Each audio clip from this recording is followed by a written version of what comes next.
Hello, everybody, and welcome back to Two Shores, One Story. I'm your host, Matthew, and today I don't really have anything to talk about. Nothing in particular, anyways. There's no special theme today. There's just nothing really special happening. And that's all right. Living the average Japanese life. Well, I don't want to say that, but there's nothing happening, which is rare, I guess. At least nothing huge. So let me start with reading. Very exciting. After I finished the Japanese language proficiency test, I went back to reading my favorite series, which is called, it's called the Nakuna Kenshui series, Don't Cry Research Doctor series. And I've talked about this book before, I think, but I have read up until, book 5. I'm on that now, and there's 7 books in total. So the titles are kind of funny because it's Don't Cry Kenshui, then it's Don't Run Away, or Don't Run Gekai, which is surgeon. So he's become a surgeon, and the book is, Don't Run Away. And then the third book is Run Gekai. It's Don't Run Away and now Run. So I don't know. The fourth book was called Yameruna Gekai, Don't Quit Research Doctor. And wow, it was such a good book, and I did complete it like yesterday, and it was so good. And I'm always just left with a sense of let's see. I'm always happy that I picked this book to read, and I was very lucky that I found it. I don't know if I talked about that either, but I just went to the bookstore to find a few books to read because I was getting bored of the books I was reading, and I bought them, but I was thinking, I need to finish them. But I was talking to someone, and they said, if you don't find the book interesting, you don't have to read it all. And with Japanese learning, if you're not gonna get motivated, then what's the point, right? So I was thinking, I should try to get other books. And around this time, I was watching Netflix, particularly Dr. X, which is a show about a surgeon, a freelance surgeon. I do talk about this in my Netflix episode about learning Japanese through context. So if you're interested in hearing more about that show and also how to learn Japanese through context, then please listen to that episode. But yeah, that episode made me very interested in doctor-related vocab, and I was just interested in the culture, I guess, of doctors for some reason. Maybe it's an influence from my mom because she always watched Grey's Anatomy and House, and I just got influenced because of that. I don't know. But yeah, so I was looking for, I don't even know the books I was looking for, but they weren't those books, but I remember I was in the aisle and I turned around and I saw all these books, and they were all colorful and it looked really interesting, and it was like, Don't Cry. And I was like, Don't Cry Kenshui was the first book, and I was like, oh, well, this seems interesting, but I don't know if I can read it because, it has doctor stuff probably. But I was like, I might as well try. I might as well challenge myself. So I got that book. And I started at 1, and then I was like, oh, I like reading this. So I got, more books. And then I think for my birthday, I got all of them. I completed the series to read. So yeah, it's a very interesting, book series because, it does have a lot of surgical terms and doctor stuff, and it's just like, oh my gosh. But the story itself is really understandable and it's easy to grasp and understand. Um, my language is just like blah, not going well today, but yeah, it's just the story. Like the author knows how to write, and actually, the author himself is a doctor too. Like, so it has some realistic elements to it. Like, I wonder like what stuff is real, based on his life and what stuff's not. I want to go to Kagoshima because the main character's from Kagoshima, and he moves to Tokyo, and I was thinking like it'd be really cool to like visit Kagoshima because of this book. So maybe I will. Maybe I'll make that a podcast episode. But yeah, like he's really good at writing, and it's not just like drama with, you know, hospital stuff or someone's, dying, but there's also romance related stuff because he meets someone at a, what's it called? What's it called? Like a mingling thing, that he was invited to by another doctor friend. And so there's romance and there's like familial stuff going on. There's a lot, and some of it's funny, but there's also, mainly drama because people are dying. But it's also interesting because you read from his perspective as a doctor, and you really like, it's difficult for sure. Like, just understanding what a doctor really does or what a surgeon does, it's so difficult. I can't even imagine. And that's the power of books because I don't have to like deal with them myself. I don't have to go to surgery to be able to understand what a surgeon's going to because this book was written. And that's really cool. So I'm really happy that I found this book series, and I'm almost done. Like I'm starting the 5th book now. And I think actually, the book is almost like a prequel. I think it's him as a student. So that's kind of interesting. And it said, "Don't worry, doc, uh, doctor student." I don't know what that's called in English, but that's the kanji. It's igakusei, igakusei. So E is doctor and it's student, so doctor student. My Japanese is getting better. My English is going bad. I'm really sorry. Oh gosh. But yeah, so I'm interested, but I also kind of wanted more of the story to progress and like see what he does more.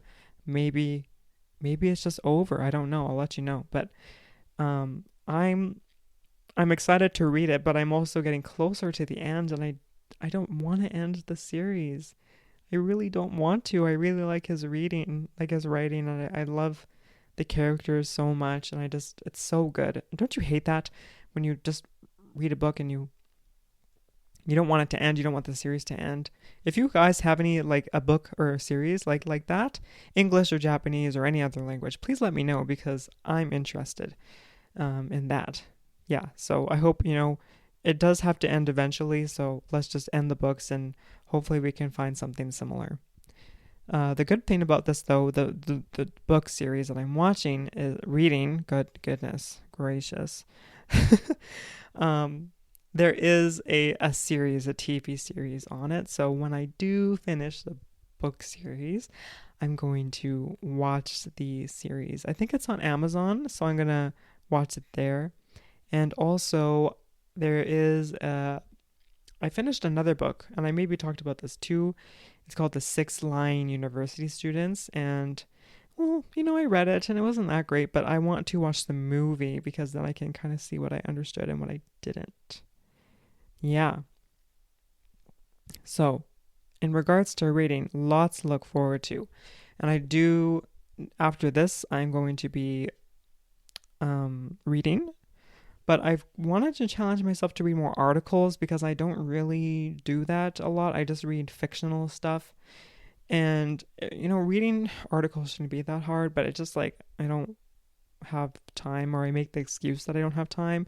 But now that I'm, almost done the series, I can slow down on it a little bit so I can read at least 2 articles per day and then read my book. on top of that. That's the thing. So I'm going to try to do that today. Maybe read one news article that's related to Takayama and then one's related to Japan, the country. I don't know. We'll see. I'll let you know. But that's reading. Now, I also wanted to talk about, well, a dreaded topic, the JLPT. We got our marks back. And I didn't pass. I did not pass, but that's okay. Kind of. I did better than what I expected. I didn't think I would pass this time, unfortunately, but compared to the last time I took the test, I did way better, like so much better. So I'm going to tell you what I did. So just a refresher, in order to pass the JLPT, you need to get a 19 or above on 3 sections, which include language knowledge, which is vocab and grammar, reading and listening. And then you also need a total score of 100 or above out of 180 points. Now, what I got 21 out of 60 in language knowledge, 24 out of 60 in reading, and listening 36 out of 60. And my total score was 81. So I only needed 19 points on my total score to get a pass. But I wasn't quite close enough.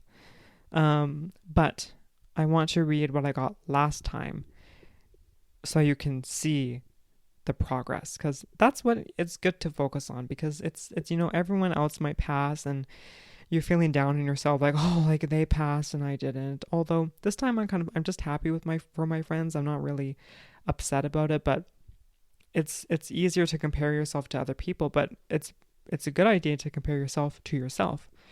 So last time on language knowledge, I got 6 out of 60. That is embarrassing.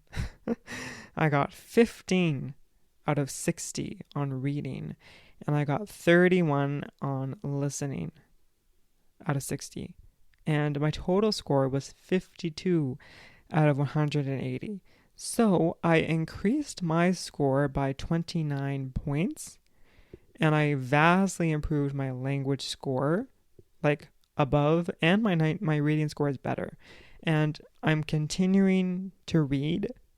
As I said, you already know about reading, so we're not going to talk about that. But, last time, my first time doing the test, my focus was on reading. Last time in July, when I took the test the second time, my focus was on grammar, and a little bit on vocab. But this time, it's going to be really focused on vocab, because you need like a lot of information. You need that knowledge, because they're going to put so many like silly vocab words that you don't know.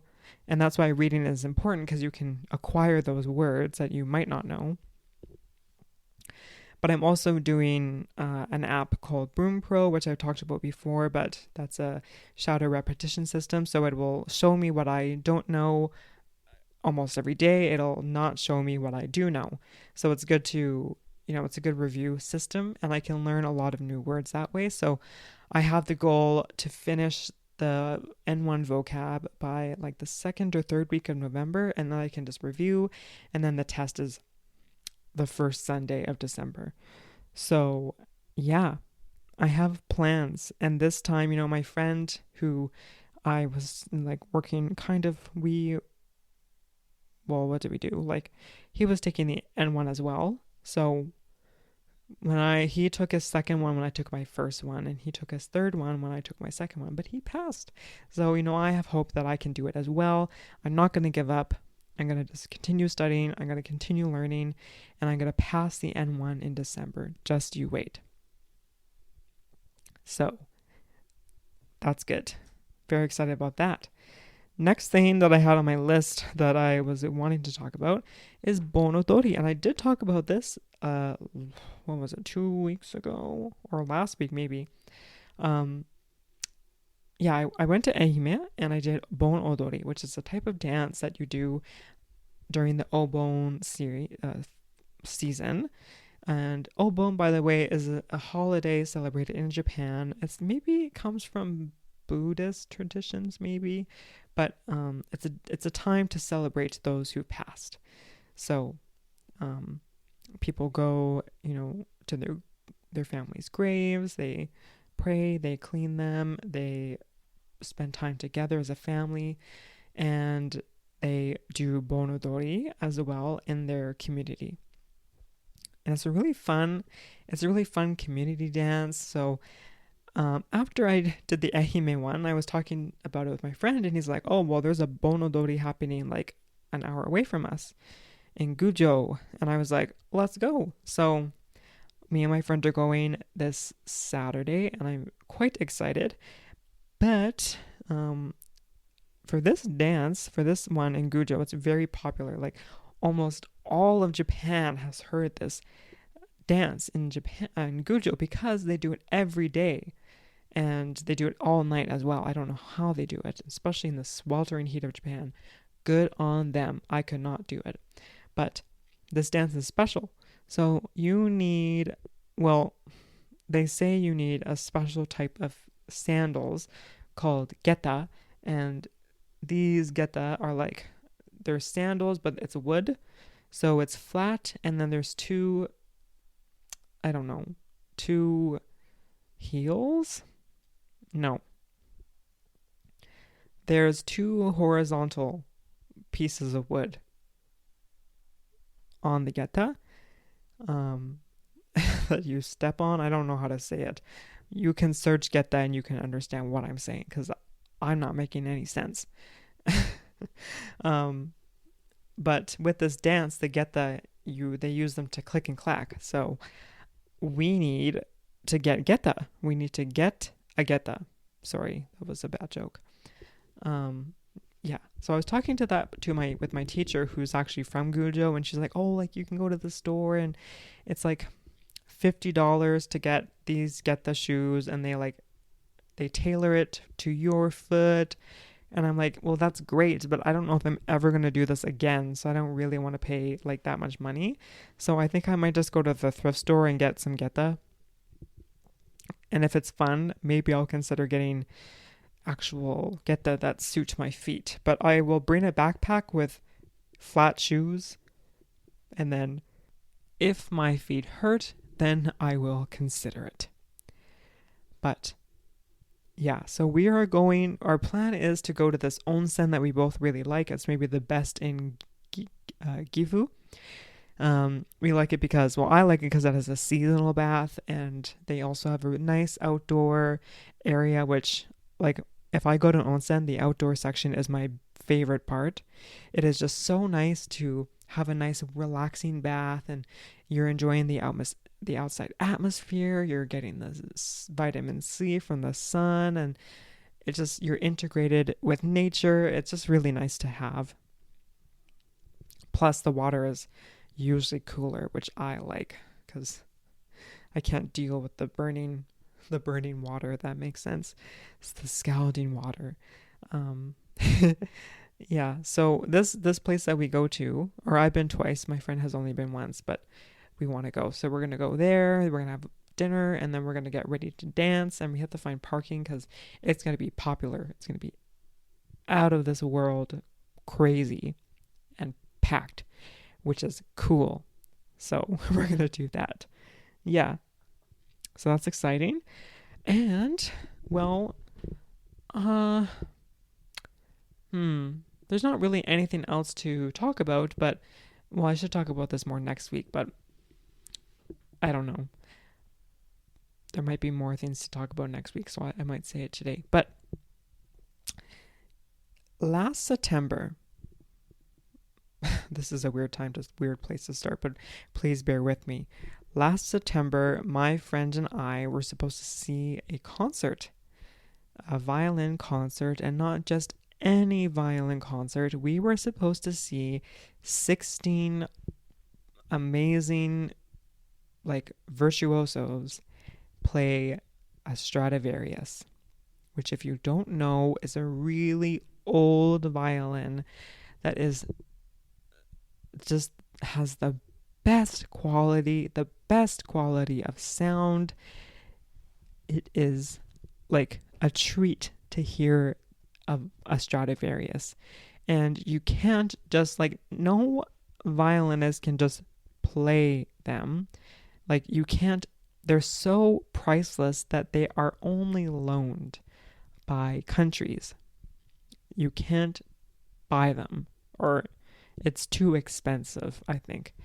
When I say, like I said, they were old, right? But I'm not kidding. Like, these violins are almost, or if not, maybe they are the same age as Mozart, Bach, Beethoven.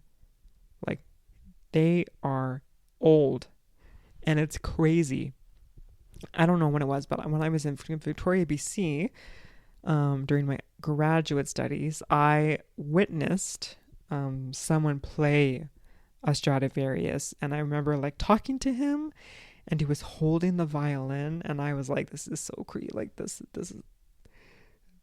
is as old as Bach. Like, it was so cool." Anyways, I really was so excited to see this concert because, well, someone I also saw, and actually they were brothers.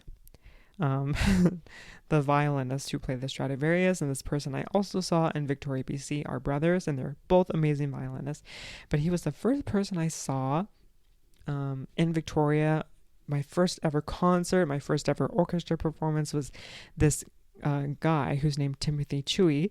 And back then I was doing a radio show with my two friends, and you heard one of them with me last week when we talked about Ehime, Mac, or DJ Mac back then. We did a show together. And my friends had, they always had guests over on the show, and I never had a guest. So I was thinking, you know what, I'm just going to ask this person. I really didn't know, like, how cool he was, but I just sent him an email, like, "This is what we are, this is what we do, would you like to be a guest?" And I was thinking, like, there's no way he's going to say yes at all. But he did, and, like, it was amazing. We had a show about classical music, and my two friends are not well versed in classical music like I am, but I think it was a really great show, and he was very kind because, you know, we're such amateurs, and he has probably done this so much, and he's very professional. He's, you know, a professor at, where was it, Montreal, I think, of mute. Like I'm so happy that he said yes, and I'm really grateful that I still keep in contact with him, because actually, well, he was my first and he was my last concert in Victoria, BC. He visited again, and this time I got to see him in a little more intimate area. It was very not select people, but it was a smaller venue. It was a church, and it was amazing to see. So amazing. So yeah, I talked to him after that show, and he was telling me, well, I told him I was going to Japan, and he's like, "Well, I'll be in Japan." So I was like, "Oh, like, I want to see you." So he actually got me and my friend free tickets, to go to this concert, the Stradivarius concert, because he was playing in it, because he's amazing. And also he has a Stradivarius violin loaned by the Nippon Foundation, which is Japan Foundation. Anyways, so I was so excited to see him. Like, I was planning on what to do. We're gonna go to Osaka. I'm gonna meet up with my friend, who I haven't seen in, like, forever. So it was really exciting. But then a typhoon hit, and they canceled the show. And I cried. I did cry. I was very upset. I really wanted to see him and see this, like, once in a lifetime performance. Like, this is never going to happen again. There's never going to be 16, like, Stradivarius is playing. Maybe in 50 years there will be, but I won't. Well, I don't know. I'll be 70 then, and I won't be in Japan. So I was, you know, upset. But I had to live my life and continue. But then I saw that he was coming to Japan again for a tour, and not just a tour, a Stradivarius tour. Now, it wasn't 16 violinists, but he was at least there. And I was like, I have to go. So I bought tickets, and me and my friend are going next week. We're going next week, Saturday. I'm going to Kobe. I've never been to Kobe, and I'm so excited to see him. I can't wait to see him play, and I'm just, oh my gosh, I'm excited. Yeah, so I'm looking forward to that concert. I'm looking forward to that concert a lot. Yeah. So we're at 25 minutes already, and I said I didn't have anything to talk about, but oh boy, can I talk. That's why I have a podcast, because I can talk. Um, so, well, I hope you guys had a great time listening to this as much as I had fun talking about it, everything. But if you have any reading, or if you did a JLPT and you didn't fail, or you didn't pass, let me know. Let's work hard together to pass. If you have ever done a bonodori, or you're wanting to, let me know in the comments.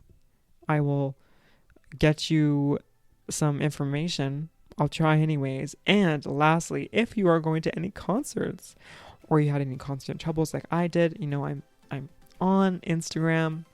Please let me know. Until then, I will see you later.